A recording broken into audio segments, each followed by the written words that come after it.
Hello and welcome. My name's Justin Dyer. I'm here to welcome you on behalf of the Civitas Institute here at the University of Texas at Austin. And we are partnering in this event with the College of Liberal Arts and with the University of Austin.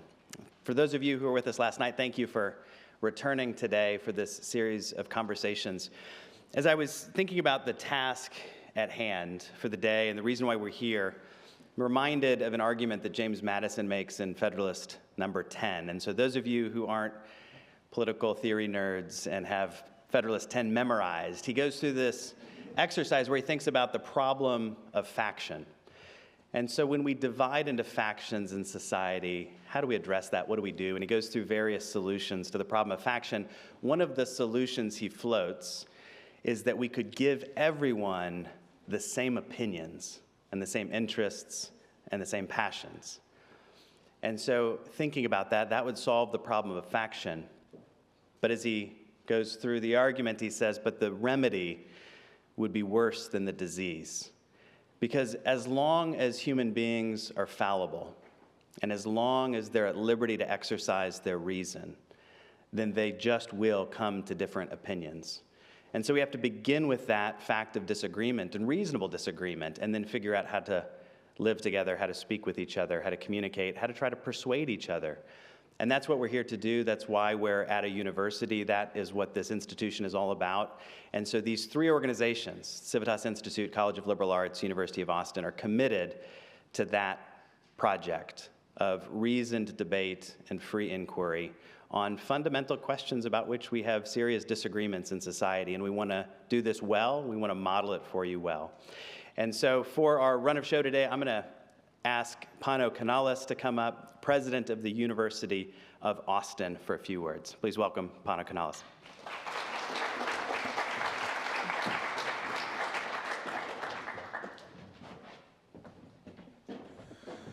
Good morning, everybody. What a pleasure to see such a full room this morning.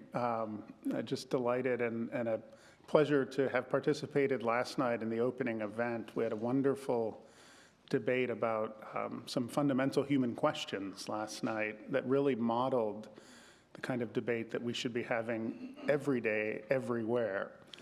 So those of you who were able to be with us last night, I'm sure that you found it edifying, and those of you who are also with us today, we're looking forward to an edifying day today. Last night, first of all, I do want to say before I say anything about the conference itself that it's just an honor and a privilege to be sharing these 2 days with both the College of Arts at University of Texas and the Civitas Institute. University of Austin, as some of you may know, is a nascent institution, a new university started here in Austin, Texas, and a very unimaginatively named institution. So I always apologize to my UT Austin friends for any confusion that might bring, but how can you not have Austin in your name when you're in Austin? I mean, it's such a wonderful place to be. So civil discord is, I think, maybe a way that we're sort of, it's a kind of diagnosis of part of the problem that we're having today, that there's a kind of discordant tone in the culture, that rather than finding a way to achieve some sort of political synchronicity or harmony, we find ourselves too often at odds in ways that don't allow us to come together as fellow Americans, as fellow human beings, as fellow members of university communities. Our aim, really, in thinking about civil discord is to achieve civil discourse. Now, discourse, of course, is analogous to dialogue. What is the point of civil discourse?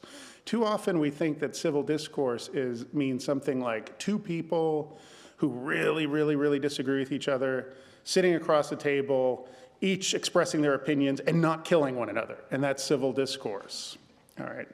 But that's not civil discourse. Civil discourse is the way that we build and strengthen civil society. If we assume that human beings are creatures of reason, that we have this miraculous ability to share our thoughts, our beliefs, our passions with one another, civil discourse is the way that we weave our individual understandings of the world into something greater with one another. To speak civilly is not simply not to disagree, but it's to find what we have in common. And so I am just delighted that we have this opportunity today with so many august and brilliant people coming together, both on stage and in the audience, to not only address the questions that are at hand, the topics that are going to be raised in each session, but more importantly, for us to think about the macro issue here, which is how we take the spirit of an event like this, the spiritedness that comes with having strong opinions, lightly held, sharing ideas, thinking twice before speaking, listening, and then contemplating, and then responding, how we take that spirit and make sure that it emanates from this stage across our institutions, and from our institutions across the culture at large. Because universities have a particular responsibility to be places that model the exchange of ideas. That is literally why we exist. So when we fall down, if we are not modeling true dialogue, true civil discourse, we cannot expect it to be something that we will encounter in the society at large. So let's take up that challenge. Let's find out together how we can actually cultivate true dialogue. And in doing so, I think our aim is all the same, and this is what we hold in common, that we all want a better society and a better world.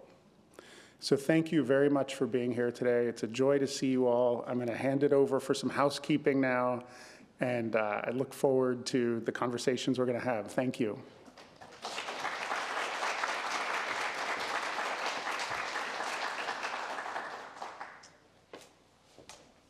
Hi, everyone. I'm not on the program. My name is Dan Oppenheimer. I'm the Director of Public Affairs for the College of Liberal Arts here at UT Austin.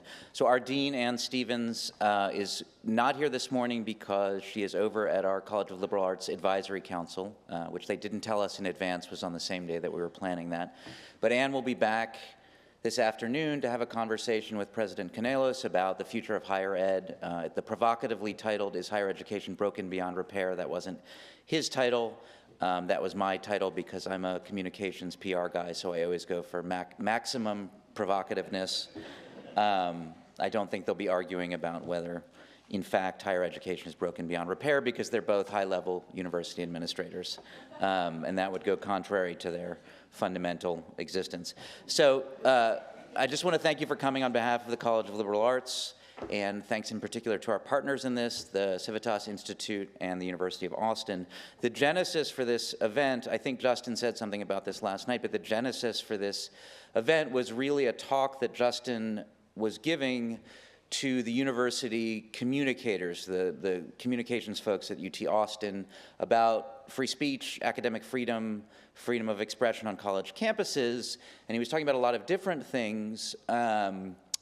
But one of the things and one of the distinctions he drew was between policies that govern free expression on campuses, and UT has a very good one, and actually cultivating a culture of free expression and the open exchange of ideas, and that a policy ultimately is not enough, that for a culture of free expression, for people to feel comfortable exercising their free expression, universities have to be doing things that are modeling that. And that was kind of the genesis. One thing led to another. He had conversations with Dean Stevens, and here we are today. So thank you in particular to Justin for sort of making that point and then being open to partnering with us and the University of Austin on trying to sort of just live academic freedom and free expression in a way that makes it easier and creates more space for everybody at the campus to feel comfortable expressing what they believe. and getting some experience in kind of hashing those things out with people with whom maybe they don't agree. So I just wanted to say that on behalf of the college. A few housekeeping things. It turns out that the closest parking garage, some of you may have figured this out, the San Jacinto garage, is already full because it turns out there's a basketball game today. I think that's the reason. So in case you're texting with friends and they're wondering where to park, the Brazos garage, which is over near the Blanton Museum, still has spaces as far as we know.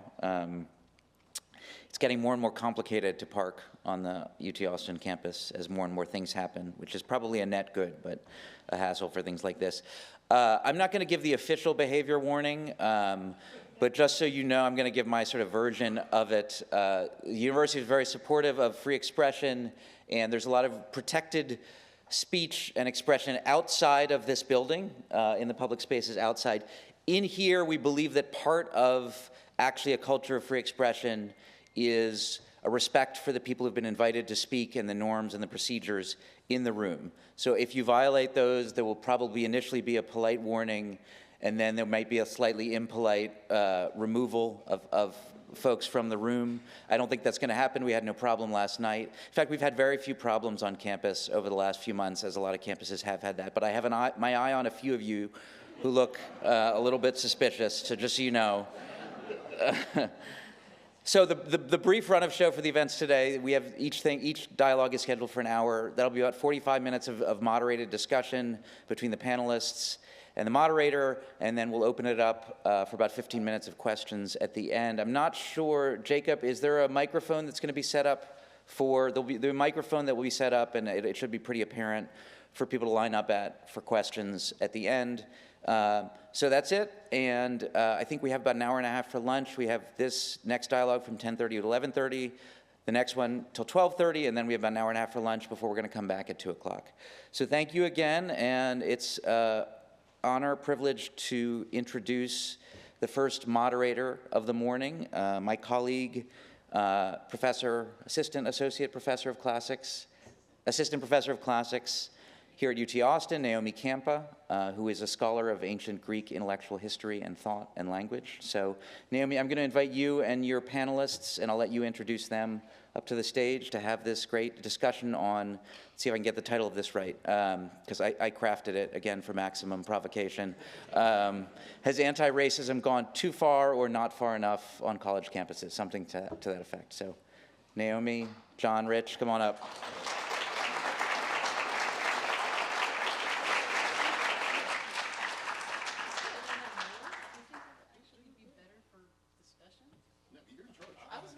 In the middle, but I don't love it. I don't do form.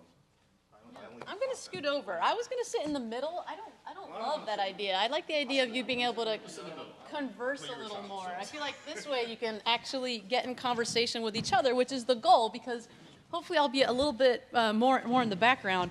So let me go ahead and give a quick introduction. And I will add one thing that Dan probably doesn't know. Another thing that makes me particularly well suited to be a moderator is that our department, and it might be the only department in the country, it's definitely the only department at UT, has a battle chair. So, so I'm ready for the battle. So let me introduce our first guest today. John McWhorter is a professor of linguistics, which is located in Slavic studies, as I learned, at Columbia University. He's published widely on linguistics for an academic and a non-academic audience, including the bestseller 9 Nasty Words. But he also is not just limited to being a prolific author in linguistics, he also writes on race and other contemporary issues, and he's published on this in everything from Time to the New York Times, CNN, Wall Street Journal, and The Atlantic. And his latest book, I Brought Props, Woke Racism, also deals with the same topic. We also have Dr. Richard Reddick, who's a professor of higher education leadership here at the University of Texas at Austin. He's also the Senior Vice Provost, I'm going to read it, Senior Vice Provost for Curriculum and Enrollment and the Dean of the Undergraduate Studies here. So he wears a lot of hats at the university. He was also formerly the Associate Dean for Equity, Community Engagement, and Outreach for the college. His lengthy and distinguished CV includes publications widely on race, education, and American life, including his latest book with my next prop here, Restorative Resistance in Higher Education, Leading in an Era of Racial Awakening and Reckoning.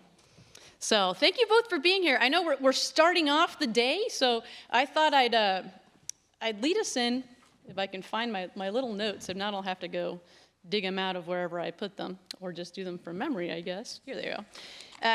Let's start with an easy question. Does that sound good? Yes. All right. Rich, does racism exist? It does indeed, yes. Okay, good. John, does racism exist? Yes, racism exists. All right. More to the point, Yes. not only the easy 1.0 racism that is up close and personal, but institutional/societal racism does exist. All right, thank you very much. That was a nice little softball just to get us warmed up. Agreement. How about the next level? We're going to kick it up a little bit. Are you against racism? John, I'll let you take this one first. I think almost anyone in 2024 is opposed to racism, yes. All right, Rich, response? So we have some first on here. So I actually think, I don't think that's true, that most people are, but I do believe that, yes, I'm sorry. I do believe that racism is in existence, but I don't know if everybody is actively engaged in thwarting that. Okay. Well, definitely not actively engaged, but constitutionally in terms of opinion. No, not actively engaged. All right, I love this already because now we've already seen such a key part of this dialogue. One, which is we're all on the same page to some degree, and I think that's really important to establish as both Pano and Justin have noted. There are things that we all agree on and that these two panelists agree on, but we've already seen the little edge of the disagreement. So actually, let's build on that a little bit. I'm a philologist by training, so I'm obsessed with words. And so what is the role? You already disagreed a little bit on whether people are anti-racist. So John, can you start off by explaining what is anti-racism, or what does it mean to be anti-racist? You said everyone's kind of a little bit against racism. Mm-hmm. What is anti-racism in your view, and what is the role of someone who is anti-racist then? Well, actually, no, I mean, maybe we can jump a little bit, because I think what we really want to get into is what is anti-racism today, because that would have been a very different issue before roughly the spring of 2020. I think that today, and Rich, I'm sensing that this is the anti-racism that you want to talk about too. Today, when we use that word, what we mean is whether we are battling against the disparities, especially between white and Black, Latino, and perhaps Native American descended people. And the idea is that these discrepancies are embedded in society, that is a central moral tragedy that must be resolved as quickly as possible with active engagement rather than just having feelings. So the idea is that we must center ourselves around a battle against these institutional racism-related discrepancies. To be honest, I'm not absolutely sure, but I don't think I used the word anti-racism as opposed to other ones before the spring of 2020. And I think that Ibram Kendi is responsible for entrenching a word. We used other words then, but I think now what we're talking about is that particular post-George Floyd agenda. Yeah, so what I think has occurred is, so we think about the evolution of combating racism, how we've sort of evolved. And so it's been an evolution. So, John and I are roughly the same age cohort. So, post-64 Civil Rights Act, sort of the new vanguard, and what do we do now with this seemingly, legalistic removal of racial barriers, right? So, Fair Housing Act of 68, and so on and so forth. All these things are happening. And so, at least for a period of time, the idea was with the de jure racism, discrimination outlawed, we're in a good place, right? What we found is that it's not enough to simply halt those things. There are embedded structural issues at play. And I'm going to use the analogy that Beverly Daniel Tatum uses, who's a psychologist, former college president, genius. And she talks about racism as being a walkway. A moving walkway in the airport, right? So the idea is that, okay, you can walk with the flow and exacerbate and accelerate, right? And you can also stop, right? Not being racist, but the walkway is still moving, right? So in actuality, anti-racism means that you actually are doing something to move against the flow, right? And I think the realization, and I had a very idealized childhood in the sense that I grew up overseas in a military family, so America was an idea. I didn't actually live in it. I just knew about it, and it was an awesome place, right? I'm a kid of the Reagan era, Cold War, all those things.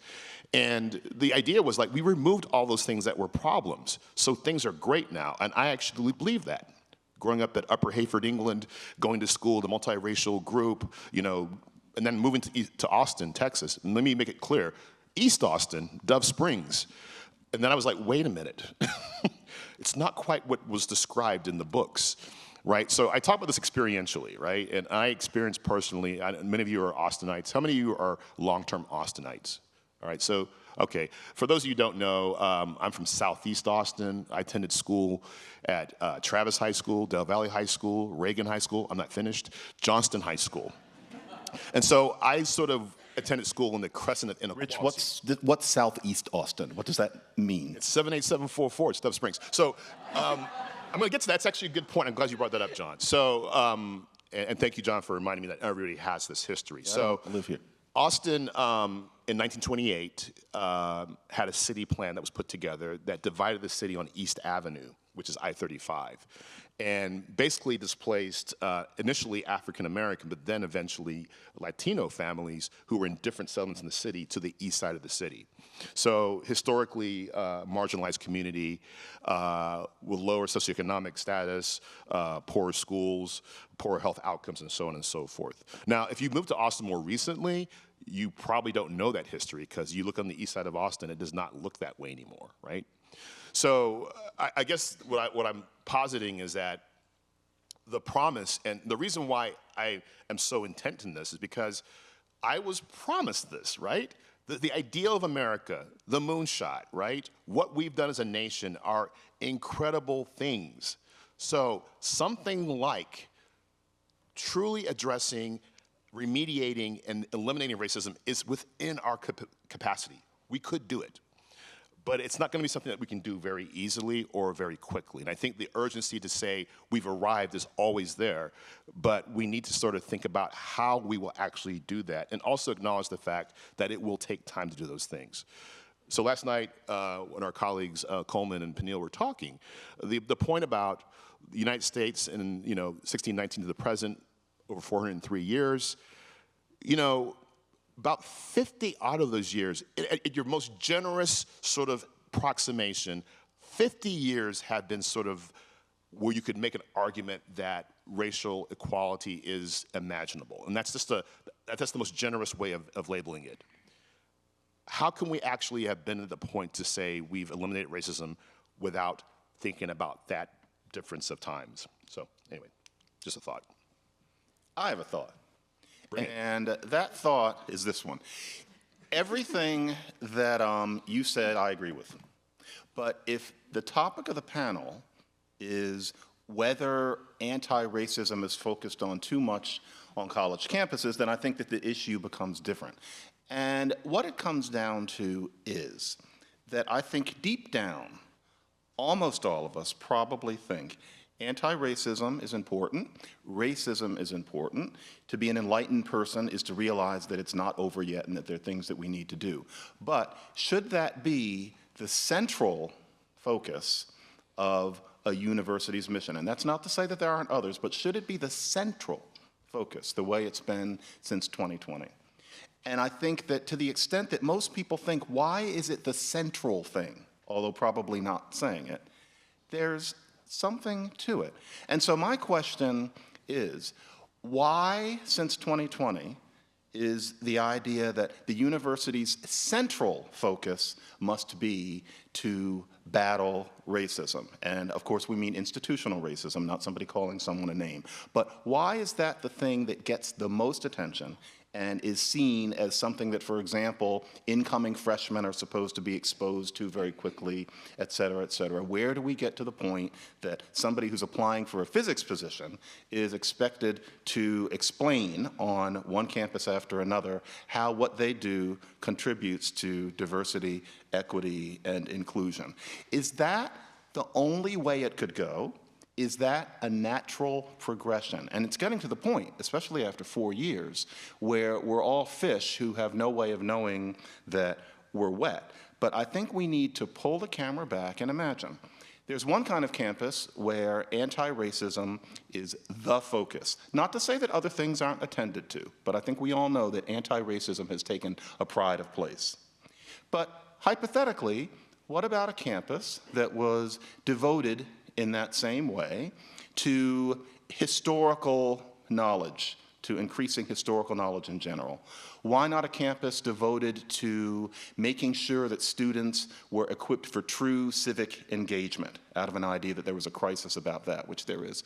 Why not a campus that was about encouraging artistic vision, that being central? Other things being touched upon, such as anti-racism, but artistic vision is absolutely central. Why not a campus where what you're supposed to focus on is sexism? What happened to that? Why not a campus where the main focus, as soon as you go through the gates, is corpore mente sano? So, being healthy in body as well as mind, because there's a crisis about that. Anti-racism as a satellite, but really, it's all about cultivating the body as well as the mind. Now, I think that with all of those that I mentioned, and one could go on, you think, okay, that thing is very important, but why is it at the center? Why is it the main thing? Why is that what the freshman has to learn about during their first week? And I think the reason is that anti-racism being focused on the way it is now is not that racism isn't important, but it is a rather arbitrary, historically contingent focus that is not about the inevitability of that as being central to an education, but about the particular bizarre cocktail of factors that happened in the spring of 2020. And our question is whether that is where we want to go. It's not that racism isn't important, but is it something that belongs in the middle of the mission of a university? I am 30 seconds finished. For example, Thomas Aquinas is hard to read. Anything by the scholastics is hard to read. I dread if I have to slog through anything from the 1200s in particular. And no offense, for example, but frankly, the problem is, 15 seconds, that all of it is about God. Anything that they're examining has to stop at the door of God. We know that that was arbitrary now, even if we are very religious people. We are now treating anti-racism the same way. And people in 800 years are going to wonder exactly what was going on with us, despite that anti-racism in itself is important, and we're not there yet. Why so central? Well timed. So this is such an interesting path we're on, because I actually think what I would sort of add to your comments is that I don't necessarily believe that anti-racism is central. I think it's gotten a lot of attention. I think it's very provocative for some folks and let's just mention the elephant in the room, media-centric sort of focus that has said, let's look at the small college in a small town that's doing this one thing. That's all they're doing. As an administrator, we balance budgets, we do the work of getting grants, we do a lot of things at the university. So it may be a selective engagement on that particular aspect of work. What I think is important to think about is, let's talk about 2020. So let's talk about two things. And one thing you do know, George Floyd, but let's talk about Christian Cooper. And those things happened almost exactly the same time, and we had the benefit of seeing it in real time. So I think something, and John, you might have the same experience, when you explain to people what it feels to be in a situation when you've been racially profiled or somehow treated wrongly because of your racial identity, people often say, well, are you sure that's what happened? Are you sure, did this happen? Was that person an asshole? Like, there's all kinds of ways of sort of, are you exactly sure? Well, in the Christian Cooper situation, this is the one where the black man was in Central Park taking pictures of birds, and the woman, he asked the woman to stop choking the dog, and then she called the police and chose to elevate her voice in a way that sounded like she was in real danger, right? And knowing that there is a propensity and a likelihood that if you are a person of color and the police come into the situation and particularly a white person has said, I feel threatened, that can escalate the situation considerably, right? So that's the first thing. And the second thing is George Floyd, where we were able to watch in real time a man have the life choked out of him in 9 minutes, right? So for a lot of people who kind of thought, well, I know things are bad in some places, but there's often mitigating factors. And we had all the contextual factors. George Floyd allegedly had counterfeit money. That was what the criminal issue may have been. And most people said, that doesn't seem at all appropriate in any way, right? I'm being very, I guess, calm about what I'm saying. But I think that made people think, we thought we were further ahead than we actually are. And you might remember, right, I think June 2020, we started seeing the New York Times bestseller list. Every book was a book about racism or combating racism.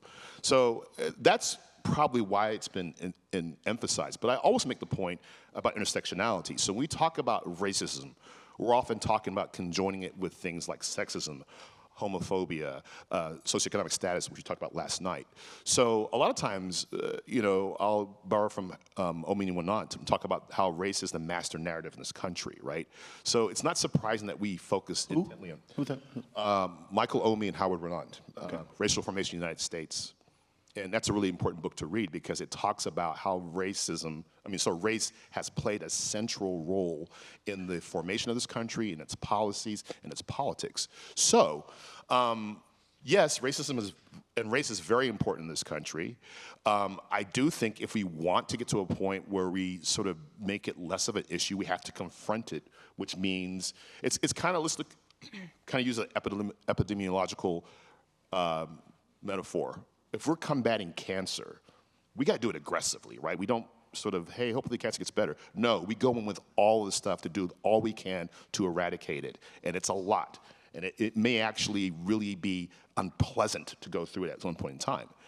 But we're moving towards a place where we don't have it anymore. So that's what I would analogize. And I would just say that anti-racism, selective focus on particular things that are happening, but also the importance of how it intersects with other forms of social inequity that we need to address. And as universities, we're often testing and doing things that have not been done in society. So I think it's not surprising that some of the things that we're doing aren't necessarily going to be successful, but it should be working and happening in this space. But it is central to the mission of a great many universities now. Not that other things aren't addressed, but it's considered the most important thing. Should it be? Everything you said is correct. George Floyd, certainly. But should addressing anti-racism be considered the most urgent mission of university education? And I find that a limited view of what an education should be. As a Montessori school kid where education was about being, sat in the middle of some room full of toys, and you can do this and you can do that, and my mother is teaching a course literally called Racism 101 in the early 70s at Temple University, so I knew all about what I would not have called societal racism, but I knew about that. But I also had my toys. I wanted my mind opened. The world is a wonderful place. Like, for example, I'm looking now. You guys all know this room. This is one of the most beautiful rooms I have been in about a month. It's gorgeous. This is the world. There's a world out there. Should a university education be about teaching people to look out into that world out there and become interested in things? I went to the Dinosaur Museum yesterday. They had a pterodactyl the size of a plane. That is the sort of thing that you want to teach people. Teach them about Quetzalcoatlus. And instead, only anti-racism. That's the main thing. And the idea is that that's supposed to be in every subject, even in STEM. Rich, do you agree with that? Is that what education should be? Naomi, I'm sorry that it was really your turn, but do you agree? I think actually, if I can make this a little bit more concrete, because I think the ideas you guys are talking about are very large, right? And I think that Rich already said he didn't believe that it was the central aspect of education. It is, yeah. So let's talk about it in a concrete way. Yeah. You already mentioned DEI initiatives. If, those of you in the room that don't know that, that's a shorthand for diversity, equity, and inclusion.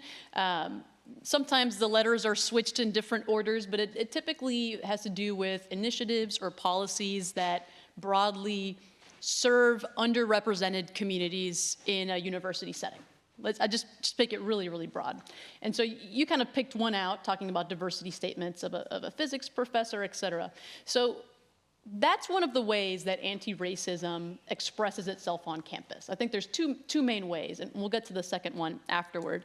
But one is these DEI initiatives, and that's one of the things that, like Rich, you said, the media likes to pick up certain things and focus on, as do state legislators. And often the thing that they focus on are these DEI initiatives, whatever they may be.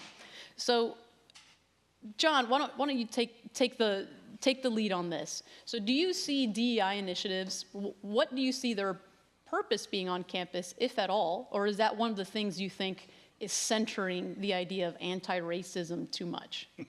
It's centering the idea of anti-racism too much. I'll give you 3 quick examples. University of Wisconsin-Madison last semester instituted an orientation session for law students. It's actually called Reorientation. It is amazing how much this stuff starts sounding Stalinist sometimes, to use a really overblown analogy. But what these first-year law students are taught is that whiteness is privilege, that whiteness gives one a responsibility, that being punctual and being exact and seeking the exact answer are white things, and that society is all about the oppression by white people of others, and that the duty of all of the others is to focus on their oppression by whites as much as possible. I find that a distortion of what training in the law should be. Second example, in classics at Princeton, there has been a call to eliminate having to know Latin or ancient Greek in order to get a degree in classics. The idea being, and this is the correct idea, that Latin and ancient Greek are hard. Latin is tough, ancient Greek is tougher. Well, the idea was, if we're going to attract black students, we can't require them to learn those, and so they will just engage the texts in English. And to be a black language fan and to read about that is to frankly be deeply insulted. Lord forbid anybody tries to attract one of my kids to classics by telling them that they don't have to learn Latin and ancient Greek. Third example, at Columbia, I teach the history of classical music to avoid boredom. Every couple years I go do that. And after 2020, I could feel it coming, and the person who was responsible said, I'm not going to let them do this to us over my dead body. She's still alive, and they did it. They changed the syllabus to be more representative of black people, despite the fact that, frankly, in Mozart's time, it's not surprising that there weren't very many black people writing classical music, given circumstances that I don't have to express. There were some, but not many. The idea is that certain dead white composers have been yanked out of the syllabus in favor of black composers, not because they were the best at what they did, but because they were black and had interesting lives. So this semester I'm teaching it, and I refuse to use that syllabus. I am bringing blackness into it by bringing in black composers who did the best of their work. But that's not what these people who revised it did. They just put in some black faces because George Floyd was killed. I don't like it. Is that a fair representation of DI initiatives, Rich? So I love this. So first of all, you know, we've been playing this point of connection thing. So I chair a Montessori school. So it's So you know. I do know. I do Think know. Tower, yeah. I have Montessorians in terms of I'm innovation. feeling all warm. Yeah. So immediately, John, you were talking about these cases. My first thought is like, I need to know more. So for instance, on a reorientation. So a lot of times, and I was a former orientation advisor at UT Austin many years ago, there are things that are centrally sort of programmed and designed to impact everybody, right? The university's behind that. They may allow spaces for student groups or other organizations to do things in their places, and those things may be mandatory, may be optional. So my questions are, well, first of all, who is mandating this? Is it mandated? And who's organizing it, right? Because I think it's valid to have counter perspectives, but I'm almost certain everything you mentioned in the reorientation will be challenged in other spaces. I have a hard time, I seriously doubt the University of Wisconsin is like, this is how we're running the law school, right? Just knowing a number of my colleagues who are law professors. That particular school is insane. I'm just interjecting. But anyway, go ahead. So, I mean, so I want to know more, right? And I also want to think about the fact that I think it's important that we have student organizations that are able to express perspectives. You know, I work at a state flagship university. And so when we think about programming, we think about programming that impacts all students, right? It was really important, as Naomi was talking about my bio, my former role in the College of Education. I always remind people, I do this work for all of our students and all of our staff and all of our faculty, not just for the ones who read certain books, not for the ones who are in a certain political ideology, it's for everybody. And part of my job is to work with everybody. So some people are like, wow, you've read the same things I've read. Wow, same wavelength, great. And some people it's like, you've read different things. Let's find a way to connect. So I think about that.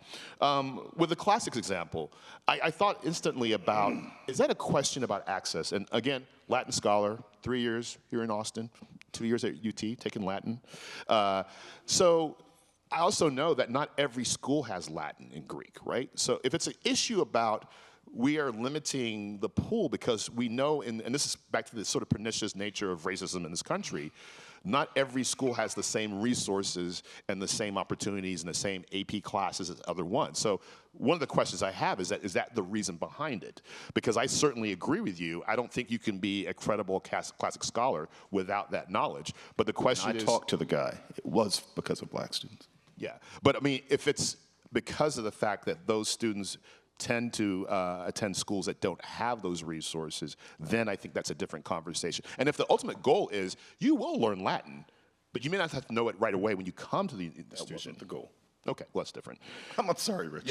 Yeah. Well, you know this better than I do. The other thing I would say is the classical music example. I think what you're referring to is the idea of decolonizing curricula, you know, critically analyzing who was in the curriculum. And I love what you did. So you took that challenge and said, well, I know this area really well, and I'm going to find points that perhaps were not previously known. That's great. And another thing, of course, is like there is no orthodoxy. And one thing I'm gonna prod John a little bit here. So in woke racism, sort of the analogy John uses is this idea of it being a religion, right? But not everybody has the exact same interpretation of that thought. So in the work of anti-racism, which I think is really interesting because I've been working in this space since they called it multicultural education, right? We've had different name changes over the years. But there's always been a variety of ways of doing the work or engaging with the work and disagreements with people who do the work, right? So there is, and this is again a problem with selective focus of media, they'll take a person or a scholar and say, that's what it is, without realizing like, well, some people will say like, yeah, it's partly that, but I also come from this perspective. So my own particular experience is I come from the social sciences and education, so a lot of the scholars I read are in that vein, and we tend to use empirical data to sort of make the points. There is some philosophy involved, there is some other experiential things that are involved, but the interpretation is quite different. So I would argue the beauty of a university is that you will find pockets and spaces of all kinds of thinkers. You're gonna have, if you're lucky, a John McWhorter, and you know, if you're lucky, Dr. Campa, and if you're unlucky, me. But you will have a variety of perspectives of people presenting ideas to you, and hopefully in that experience, you'll determine, wow, you know, McWhorter, I'm not 100% on board with everything he said, but he said some stuff that made me think. You know, Campa said some things I had to think about. Like, at no point are we going to try to present to you, this is the only way of thinking, I've told you the answer to these questions, stop asking them, you know? Remain curious. And so I would argue that DEI work on campuses is so varied. I mean, I studied this work as a graduate student, going to about 30 campuses across the country. And while there are best practices, every campus had a slightly different interpretation. The context of where they were matters. So if you're doing this work in the East Coast versus doing it in California versus doing it in the Southwest, you're going to do it kind of differently. And it also means that we are also in a space of constant iteration, right? So the version 1.0 of a program may look different a year later when we do the assessment. That's another thing. At universities, we really are engaged in ideas of assessment. That's always missing from the conversation. They do this program. We also assess the program. And if the program is not effective, we change it, right?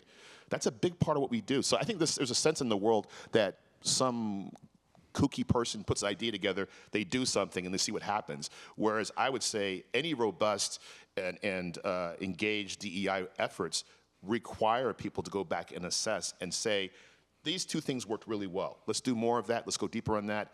This thing, we're not getting it right. And again, I go back to the issue of us not necessarily always having solutions readily available, because we're solving deep societal concerns that have not been resolved. So I would want to see, the first question I would have about the reorientation is like, show me your assessment data. Show me how this has been impactful. Rich, I worry that you are putting forth a view of the way it should be. I mean, that sounds like paradise, rather than the way it is. That's the way I've been doing for 30 years. And I worry that you are not, it's not that it's deliberate, you're not answering the question, do you agree with the way it's been going, not for the past 30 years, not something that you were doing that was really solid in 1999 or 2005, but we're talking about what happened after 2020, where there's been a profound sea change in the way what we're now calling DEI, and 10 minutes ago we're calling CRT, is done. And in terms of DEI being evaluated and then people going in different directions, I have not seen as much of that since 2020 as you're saying. And my question would still be, even if there are many different ways of approaching it, which I think it's unremarkable that there are, should it be at the center? Of course, other things are discussed, but should it be the central and sexiest thing that a university has been committed to since George Floyd's murder? That's the central question. And I think that the claim that it should be the central thing, although maybe you don't agree that it's the central thing, and we'd have to explore that, but I think it's the central thing, and I'm just correct, no. But if it is the central, if it's the central thing, is that the way it should be? Yeah, well, you know, I'm going to argue against that very conceptualization. I'll give you a concrete example I'm talking about. So in many jurisdictions, there have been bans on DEIs and even requirements of dismantling DEI offices and so forth. Almost every place this happens, the next line of the conversation is, this accounted for less than 1% of the university's budget. Right? So the idea that there's a DEI Borg sort of taking over the university and influencing everything, it's usually coming down to a very small fraction of what our universities spend money and attention on. And I'm an administrator, like I say, and I like to think that we incorporate and think about these things, but we think about things like bottom lines and, you know, making sure our enrollments are what they need to be. That's the kind of thing that really animates the central work of the university. And of course, producing graduates, right?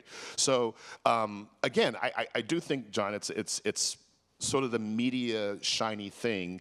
Look at these crazy college kids doing weird things and not actually grounded in you know, empirical fact. Because if that were the case, then we would say, you know, we cut the DEI office, and man, we've got 20% more funding available for other things. It's paltry what happens, because it's both not terribly expansive, and also, ultimately what it means is that we should be thinking critically about how we are thinking about inclusion and bringing voices and perspectives, including perspectives that are heterodox or from conservative perspective. That's also part of the work. And DEI is always often essentialized as being solely race-based. But again, I told you, the work that I've been doing and the work I've been doing with colleagues for many years is about working with all constituents in the community. So everybody should feel this is work they should be involved in some level. This always happens. Anti-racism rather than DEI. We slipped a little bit. I can definitely attest in my own field of linguistics that anti-racism has choked the field to a standstill. The Linguistic Society of America is not what it used to be. Awards are being given to things that transparently would not have been given to them before, simply because they are anti-racist work. The personnel is changing. Our flagship journal is now unrecognizable from what it once was since 2020. That I can certainly say. My anthropologist friends say that the same thing has happened there, as do my history friends. So not DEI. That's a little too vague. That's somebody sitting in an office making sure that there are enough hires of people who are brown. Nobody would complain about that in itself. But what about anti-racism, that particular focus, where in linguistics, anti-racism has become more important than empiricism, curiosity, or creativity, all since June 2020. And I really don't think linguistics is unique in that. Oh, music. It's also happened in musicology. So those are the four that I know best. Is that a good thing, Rich? Let me kind of shift gears a little bit, because based on a couple of things you all have said. One, Rich mentioned kind of how we have differing perspectives in the university, and you sort of pushed back against that this is, again, the central tenet of the university now is anti-racism. So let's talk about another way it expresses itself, and maybe to get out of the academic fields and back to on campus. One thing you've written about is the idea of cancel culture. And I think you see that as intimately related to the rise of anti-racism post-2020. So maybe that's one way to kind of bring back this conversation back to the campus. Can you talk a little bit about how you see that as an expression of anti-racism, or the centering of anti-racism on campus? And is that new? Do you see that as new, the idea of cancel culture? Cancel culture isn't new, but it definitely ticked way up after the spring of 2020. And talk about religion, Rich, what happened was an idea that a person who's not in line with the tacit but powerful proposition that anti-racism must be at the very center of all that we concern ourselves with in any real way, must be chased out of the room. Their presence is noxious. And the analogy to how one might have felt about a heretic at a certain time is impossible to ignore, especially because if you think about 2020 and early 2021, a lot of people who were being fired, a lot of those heads that were rolling in such quantity, it was on Zoom, it was in Slack, it wasn't even in real life. And so young staffers, as it's often put, would say about an older writer, we can't stand his presence, but they were never in a room with him because everybody was at home. The idea was that you couldn't even stand to see that person in those squares.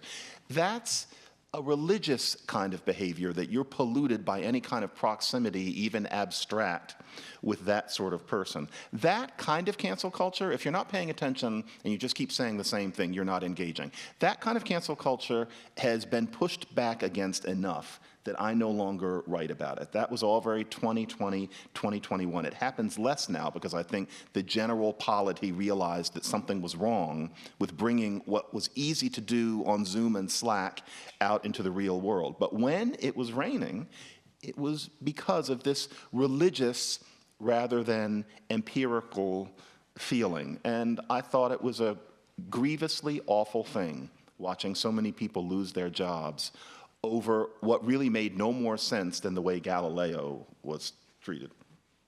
I'm glad you brought that up because, and you definitely read. And it's why I wrote Woke Racism. I was going to make a plug. Read John's book. Read my book as well, because you give some examples of these things. And I think one thing I think is important is I want you to write about cancel culture, because if that is a concept, then let's talk about Claudine Gay. Let's talk about President McGill. Like, it is happening that people who maybe would not be thinkable, you would not think would be sort of in that predicament, are now, that's happening, and it's actual, it's real. So, and there's an issue about academia generally, and I say this as a first-generation college student, this is the most pretentious field of endeavor on the planet. Academia, right? We label ourselves as experts. We claim to know more than everybody else knows, and we are occasionally prodded to say there's actually more to understand than this issue than you know. We get very, no. So a lot of times this is just an issue of education. I do think, and I do believe in the ability of correction, right? So I am a professor, I've been a professor for 17 years. On a daily basis, make mistakes. I've done all the things that supposedly would result in canceling, yet I have not been canceled because I think I approach these things from a space of humility, and I'm like, I need to learn. Like, that's for me to learn. I need to do more work in this area, but I also want people to extend grace, right? And one of the things I've noticed about what's currently happening on a lot of our campuses, I'm hearing a lot of stories of these terrible conflicts between protesters and activists, and the initial engagement is really not what we want to have happen, people yelling at each other, but then every so often, two people will say, let's get coffee and talk about this. And then I hear some amazing things that happen where there's realization that there is a commonality of connection, or there is 80% agreement but 20% disagreement, right? Which is kind of what we're hoping to demonstrate here. And I actually think we need to do a better job of modeling that. And that's why I want to think that, civil discord is such a great idea, because we should be sitting down together and passionately sharing our perspectives, but also being able to say, you know what, I don't know everything, and I might get something wrong, and I want to at least extend the ability for anybody to be corrected. And I don't, a lot of times the examples you use in the book, I think, there's context we need to know. So when I mentioned the two folks I mentioned, there's more than simply these people are no longer employed. There's other things that influenced and has something to do with this. And I can, pretty much assure people that when you make a decision of removing somebody from a presidency or, from their position in the university, there are likely other things at play. And, personnel matters often aren't discussed publicly. And the question, though, is, in all of those cases, because if you give the entire picture in a book like that, the book gets too long and nobody reads it, especially today. You have to keep your books compact because we live in a different economy. But if you look at all of those cases, the simple truth is that if the person hadn't gone against the basic tenets of an idea that anti-racism must be central, then they would still have their job. So, of course, there are personality issues. There's something that they had done 6 months before. But that thing pushed it over the edge and made them unemployed when, before 2020, they would have been just sanctioned, most likely. Suddenly, clearly, largely innocent people were losing their jobs because they weren't religiously committed enough. That's the way I would put that. I think the other thing often, sometimes with this idea of being canceled, is a lot of times, so you used Alison Roman's example. Last time I looked, Alison Roman has like a best-selling book on the New York Times list. Like, sometimes shifting what you were doing previously means that you are now in an opportunity doing something different. But so read an interview with her about how traumatic it was that she was essentially fired by the New York Times for doing nothing whatsoever. We've just gotten the flag that I think we got to wrap up and do a Q&A. So I'll give you each one more minute if you want to make any comments each, and then I think we should open it to the floor. Thank you for a fantastic discussion, but final words? Yeah. 60 seconds. 60 seconds. Okay, oh wait, I'm watching my second hand, John. Go.